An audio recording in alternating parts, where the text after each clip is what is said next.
Salut à tous, c'est Florence. Je suis contente de vous retrouver aujourd'hui dans une vidéo parce que ça fait pas une éternité mais presque, j'ai l'impression que j'avais rien enregistré. Donc voilà, après le voyage scolaire en Angleterre avec mes élèves et puis le pont de Pentecôte où je suis partie, ça fait un moment que je suis pas à la maison. Donc voilà, j'avais pas eu le temps de tourner quoi que ce soit. D'où le petit retard pour la vidéo, mais voilà, ça arrive. Donc c'est aujourd'hui Mildred Payne's Secret Pocket Oracle de Patrick Valenza. Donc c'est un jeu donc du créateur du Deviant Moon Tarot et Trionfi della Luna qui sont bien connus. Voilà. Donc ce jeu, je l'ai commandé auprès de la boutique en ligne Corvus Corax. Donc là, c'est leur petite carte de visite. Voilà, donc si vous voulez leur adresse, c'est www.corvus-corax.fr. Voilà, donc le jeu, vous pouvez l'acheter soit sur la boutique Deviant Moon, donc c'est la boutique de Patrick Valenza, le créateur du jeu, ou sur cette boutique-là. Donc sur les deux boutiques, le jeu est proposé au prix de 28 €. Après, ce qui fait la différence, ça va être les frais de port. Si vous commandez sur Deviant Moon, vous avez des frais de port depuis les États-Unis, donc prévoyez à peu près une quinzaine d'euros.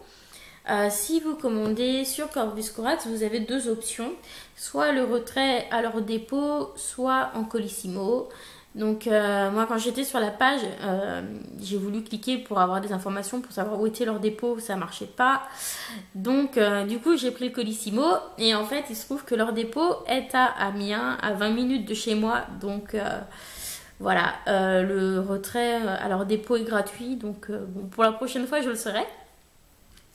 Mais du coup voilà, ça peut être intéressant. Puis bon, même le colissimo c'était pas très cher parce que comme le jeu est petit, il pèse pas bien lourd, donc voilà, c'était plus avantageux au niveau du prix. En plus, vous avez dû voir sur la photo d'accueil de la vidéo, le colis était super bien emballé, donc papier de cadeau noir avec des rubans et un petit cachet de cire. Donc franchement, classe le colis. Ensuite, dedans, il y avait 2 bâtonnets d'encens. Donc voilà, ça fait plaisir. Surtout que j'adore l'odeur de l'encens. Et puis quand les cartes elles sentent l'encens, je trouve que ça apporte une petite touche de magie supplémentaire pendant le tirage. Donc voilà. J'ai été très contente. Ensuite, au niveau des petits bonus, quand on commande chez eux, il y avait une traduction du feuillet d'accompagnement. Donc, je vous montre ça. Ça, c'est le feuillet d'accompagnement normal qui est en anglais. Et ça, c'est leur traduction. Donc, c'était roulé comme ça avec un petit cordon noir autour. Donc, dans ce petit livret, vous avez l'histoire de cet oracle. Vous avez tirage à une carte, 3 cartes. Et puis ensuite, vous avez les cartes avec leur nom, leur numéro et les significations ici et là. Donc tout ça a été traduit très fidèlement dans ce petit document. Donc ici, vous avez la partie, l'histoire du jeu et puis les tirages. Et quand on retourne, vous avez les noms des cartes avec les mots-clés. Donc voilà, la boutique propose ça gratuitement. Donc je trouve que c'est quand même plutôt sympa de leur part. Ça permet de rendre accessible à tous ce jeu qui est en anglais. Que vous soyez fâché ou pas avec la langue de Shakespeare, vous pourrez l'utiliser sans aucun problème. Voilà, voilà. Donc bon, moi j'en ai pas besoin, mais je trouve l'idée plutôt sympa. Ensuite, il y avait encore d'autres petites choses dans cette boîte. Il y avait la carte du soleil du jeu Trionfi della Luna de Patrick Valenza. Voilà. Et puis la carte de l'as de pentacle du jeu Deviant Moon Tarot. Donc en version avec bordure. Voilà, donc un jeu, je crois, qui va fêter ses 10 ans cette année. Ensuite, il y a une carte où on voit une photo de Mildred quand elle était à l'asile de Fenwood. Et puis ici au dos, son numéro d'identification avec une inscription Witch. Donc ça vous donne déjà une petite idée de l'ambiance de ce jeu. Le jeu, lui, était rangé dans un petit sachet en velours rouge, comme ça, donc de belle qualité, solide. Donc forcément un bon point pour moi qui adore que les cartes soient protégées dans un petit sachet. Et ensuite, vous avez la boîte qui est comme ceci. Voilà, donc c'est en carton, mais c'est un carton brillant, donc de belle qualité quand même. Voilà, voilà le dessus. Donc j'aime bien la boîte. Et puis, quand on ouvre, il y a un double rabat, vous voyez. Donc ça permet de choper les cartes sans abîmer les coins de la boîte. Et donc de la préserver un petit peu, cette boîte en carton. Ensuite, je vous montre les cartes. Donc, on a un dos noir avec des dessins dessus dans des tons un petit peu bruns. Donc, les dessins sont différents sur toutes les cartes. Voilà. Donc ça, je trouve que c'est un côté positif et un côté négatif. Le côté positif, c'est qu'en fait, vous pouvez faire une sorte de puzzle avec. Donc sur internet, vous pouvez facilement trouver ce que donne le résultat final. Mais le petit point négatif, c'est que si vous mettez vos cartes en éventail pour faire vos tirages, eh bien vous pouvez être influencé et puis prendre un petit peu ce qui vous arrange. Donc c'est quand même pas le but. Donc ce que je vous conseille de faire quand vous faites un tirage, c'est de couper vos cartes et ensuite les prendre dans l'ordre où elles viennent depuis enfin à partir de la coupe, tout simplement. Voilà, voilà, ça évite de fausser le tirage en choisissant ce qui vous arrange, n'est-ce pas? Alors ensuite, au niveau de la tranche, il n'y a rien de spécial, elle est normale. Vous avez une carte de présentation, comme ceci. Voilà. Et puis, vous avez aussi une petite carte. Oui, la carte de présentation, elle fait partie du puzzle. Hein. Vous avez une carte avec la photo de Mildred. Donc, c'est pas le même format que tout à l'heure. Hein, c'est beaucoup plus petit. Vous voyez, donc ça, c'est format tarot Triomphe de la Luna. Et voilà la taille du jeu Mildred Payne. Donc, cette carte-là n'a pas de signification particulière dans les instructions, mais moi je l'utilise comme carte du consultant ou de la consultante. Voilà, un peu comme on ferait dans un petit Lenormand par exemple. Ah, ensuite je vous montre les cartes, je ne les ai pas classées parce que j'utilise le jeu. Alors, je vous traduis tout ça. Hein. La boule de cristal, la trompette, le pentagramme ou le pentacle, le chaudron, la pieuvre, le cœur, le calice, la cloche, la pièce de monnaie, l'arbre, l'eau, le poisson, la main, le rat, l'œil, le diable, le temps, la vieille sorcière, le mur, la lune, le balai, le chat, voilà que j'aime bien forcément,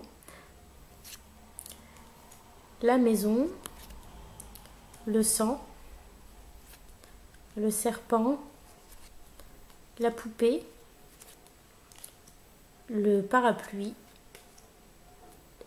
l'usine, la dent, l'échelle, le poison, le bâton, le fœtus, la clé, la fillette ou la fille, le crâne, la botte, hop là,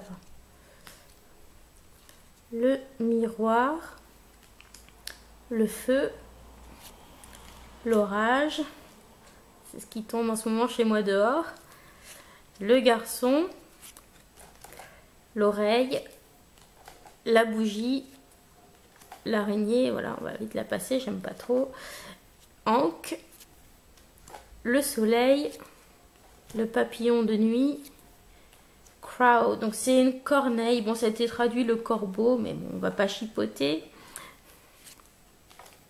la roue, pardon, la fleur, la dague et la porte.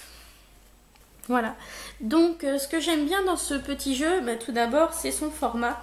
Le concept de mini deck, j'aime beaucoup. Je trouve ça très pratique. Et puis en même temps, voilà, ça fait un petit peu petit trésor, hein, comme le jeu devait l'être pour la fameuse Mildred. Et puis j'aime beaucoup aussi l'aspect vieilli du carton. Je trouve ça vraiment très sympa, ça lui donne du caractère. Donc vous voyez ces couleurs un peu papier sale avec voilà, plus foncé sur les bords. Voilà, je trouve que ça donne du style à ce jeu.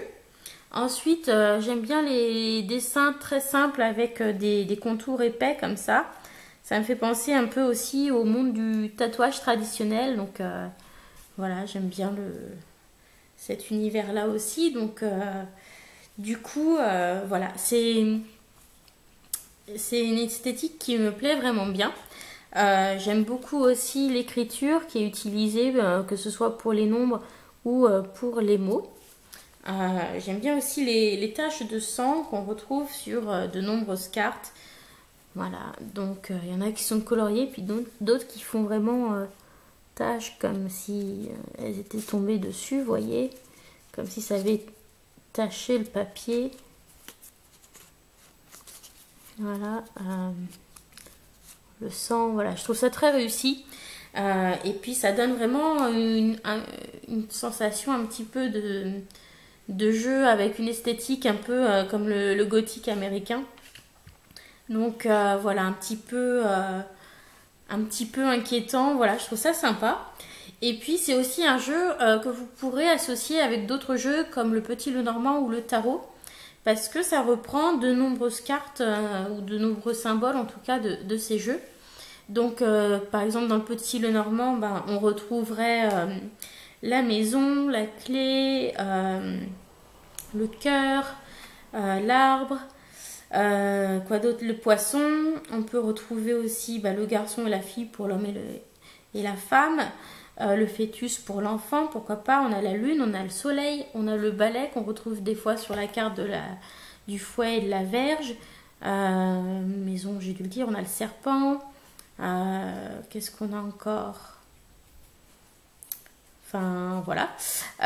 Et puis pour l'association avec un tarot, dedans on retrouve par exemple en carte numéro 13 le crâne, et puis l'arcane majeur numéro 13 c'est également la mort ou l'arcane sans nom représenté sous forme d'un squelette. Donc je trouve que ça se répond pas trop mal. On a aussi la carte numéro 19, là, la dague, qui peut faire penser à la série des épées. On a le bâton. On a aussi le calice, donc pour la série des coupes. On a soit la pièce de monnaie ou le pentagramme, qui peut faire penser au denier ou au pentacle, selon ce que vous avez comme jeu. On a aussi l'eau et le feu, hein, qui sont associés aux séries de coupes et de bâtons. On a le soleil, bien sûr, la lune, qui sont des arcanes majeures du tarot. Le diable également. Donc voilà, tout ça je trouve est intéressant. On a aussi des choses qui viennent du langage des rêves, comme la dent par exemple, pour désigner la perte définitive de quelque chose ou la mort de quelqu'un. Enfin voilà. Du coup, je trouve que c'est un jeu qui est vraiment intéressant à utiliser. Après, le fait que au niveau des instructions, enfin du feuillet comme ça, on ait simplement des mots-clés, je trouve que pour des débutants, ce ne sera pas le jeu idéal. Je le conseille quand même plutôt à des gens qui ont soit déjà utilisé des oracles ou utilisé le Petit Lenormand ou le tarot. Ce sera beaucoup plus intéressant à utiliser. Et puis même pour les tirages, par exemple, j'ai essayé le tirage à 9 cartes du Petit Lenormand avec ce jeu et c'est plutôt intéressant ce qui en ressort. Donc voilà, ensuite vous pouvez fonctionner soit en interprétant les cartes séparément, soit en faisant des combinaisons, toujours comme en petit le normand, ça fonctionne plutôt pas mal. Donc voilà pour ce que je pense de ce jeu. En tout cas, au niveau de l'esthétique et du style de ce jeu, c'est un vrai petit coup de cœur pour moi. Et puis voilà, j'ai juste une petite hésitation lorsque j'ai commandé entre la version normale comme ça et puis la version séance édition. Donc la version séance édition comporte plus de cartes parce qu'elle a l'extension dedans Mildred's Letter qui était sortie ensuite. Donc voilà, le prix était plus intéressant que d'acheter ça plus Mildred's Letter. Mais bon, depuis, il y a d'autres extensions qui sont sorties, donc bon, voilà.